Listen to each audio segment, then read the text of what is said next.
అంత ఓకే.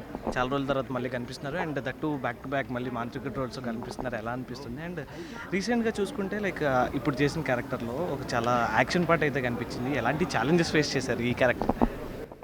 అంటే ముందు రోల్ వచ్చినప్పుడే వెల్ రిటర్న్ రోల్ అండి. అంటే very author backed and director అనుకొని చేసే రోల్స్ ఉంటాయి కదా కొన్ని, ఫస్ట్ నుంచి ఆన్ పేపరే చాలా స్ట్రాంగ్ ఉంటాయి.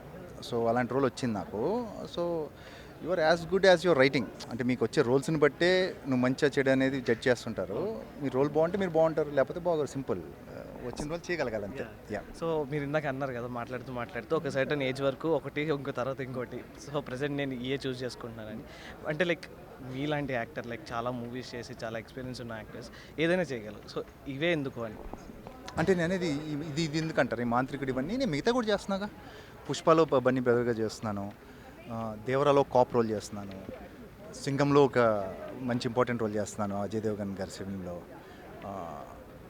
దాంతోపాటు చేస్తాను ఇంకా ఓటీటీలు అన్ని. ఇప్పుడు పొట్టేలని చూసి అది కంప్లీట్ డిఫరెంట్ రోల్, పటేల్ అనే రోల్.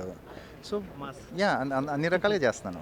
ఓకే. సో పుష్ప 1లో మీరు చేశారు బ్రదర్గా అండ్ నెక్స్ట్ దేవరా అంటున్నారు. How it's gonna be Pushpa 2 ఫ్యాన్స్కి ఎలా ఉండబోతుంది అండ్ దేవరా ఎలా ఉండబోతుంది? మీరు ఎంత ఊహిస్తే దానికన్నా పైన ఉంటుందండి సినిమా. మాస్ జాతర అంటారు అంతే. All the very best for the next projects and hi, this is Ajay. Please do watch మహామాక్స్. Thank you.